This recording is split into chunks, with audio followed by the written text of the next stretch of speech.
All right. Um, Big hello to everyone. Long hours for me.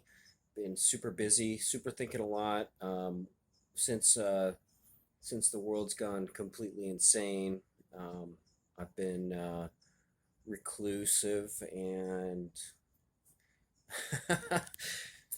a little bit to myself. But here's I have a lot of thoughts that I need to organize and do videos regarding them. Each one itemized. Need to itemize some kind of list. Just got my towel here from window cleaning. Um, you see, I got my beautiful view here behind me. It's getting dark though, so I'll keep it quick. Here's a video for. Uh, okay.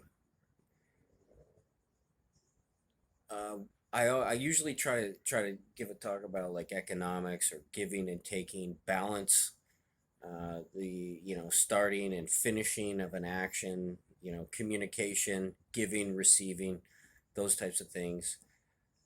I've done a bunch of videos early on when the IFP first came out, that were sort of in the antagonism emotional level.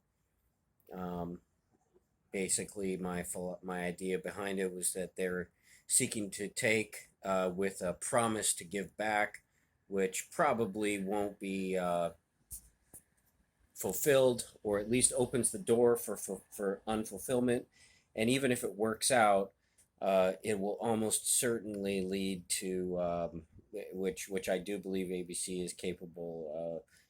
Bitcoin ABC is capable of fulfilling their promise, and if anyone would, I think ABC would, which is cool. But in the future, will only lead to more forks because,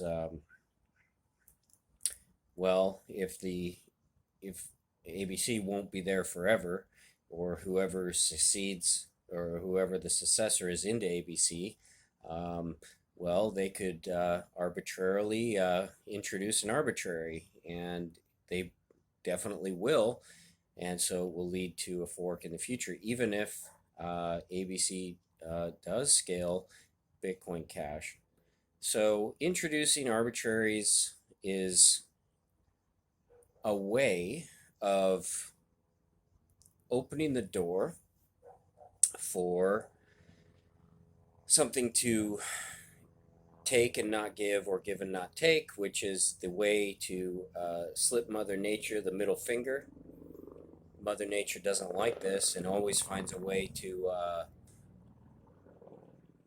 balance back the equation, sort of thing. Not sure if that's a law or anything, but it does. It is probably the underlying idea behind the subject of economics, which is, how do people help each other and make things for each other and survive together? And well, they do that by providing what's needed and wanted, and helping each other. And it's not because of it's not because some almighty third party says that that's value.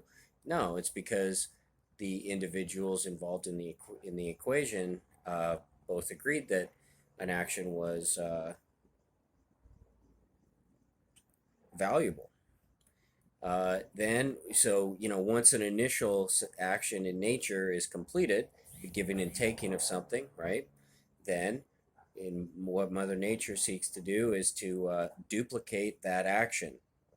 Okay, so all the cells in your body are a successful action that of giving and taking, right? If you look down at the white blood cells in your body, um, probably at first when they were some kind of predator on the body back in the caveman days, and then they found a way. They said, well, if we kill the host too soon, then we're taking too much from this body, and then we end up dying ourselves, right? So that's parasitism. And so the white blood cells had to figure out a way to service the body. So they said, hey, tell you what, well, we'll attack, instead of robbing, attacking all the red blood cells or whatever. What we'll do is we'll handle other germs that are predatory, be a service to the body, and then they get put in, they work their way in on the genetic line, right?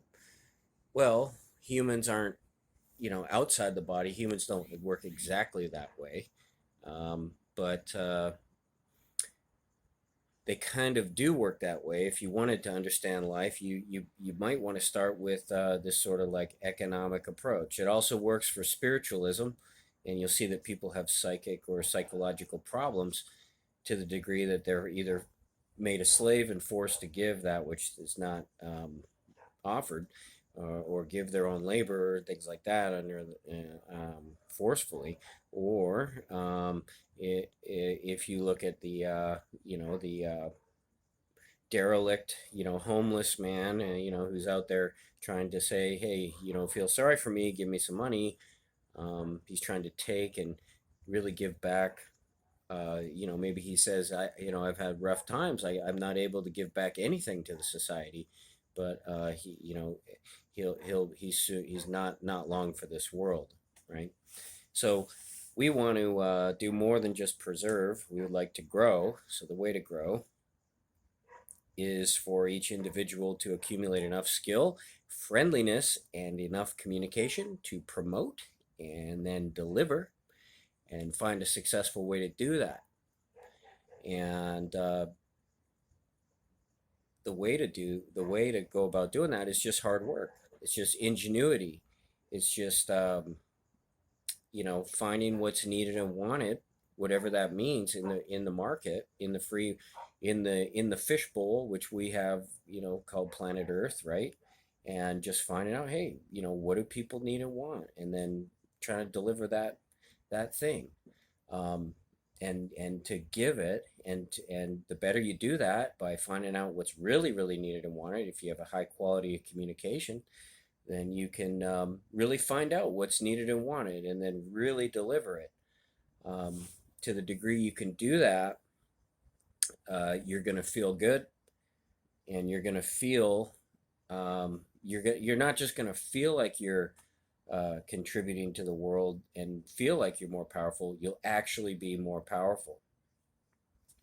So, uh, with the sorry, mosquito, with the IFP, I figured that was just a shot at, just trying to, the old, the old trickaroo, of take, and with a promise to pay. It's basically an IOU to the community or to the miners, and well, those don't usually turn out to be very successful. And so instead, I think we can pretty much conclude that, well, if you can't sell it, then there is no demand for it, and that the IFP is an arbitrary solution. There really is no demand for, or need for, a lead developer at this time.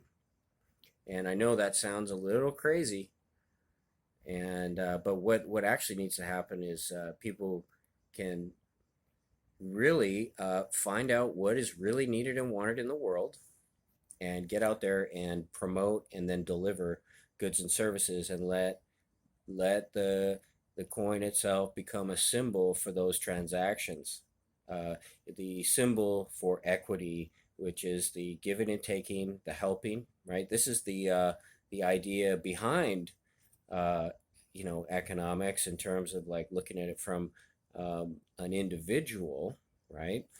And a lot of times, the way that economics is taught is that we stand back, and we look at countries, and we look at a more macro point of view.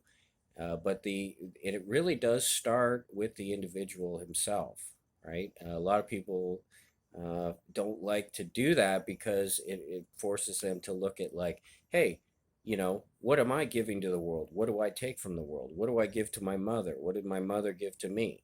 And because they start having to look at the imbalances in their life, and they realize that pretty darn quick, that the challenges that the person faces comes from the inequity of, spots where they're leeching off of another, and they don't feel good about it. They feel guilty about it, and this is the personal responsibility that you know we can we need to take when it comes to the subject of economics, because economics really is not the study of what some authority over there who controls interest rates you know thinks about money velocity or something like that. That's not economics.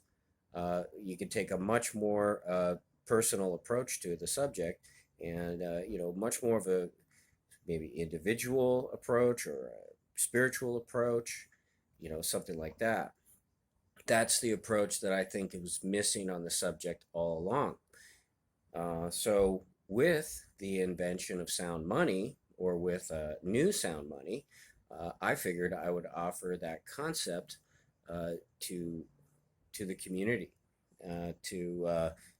to use that philosophy or that concept to measure uh, without an arbitrary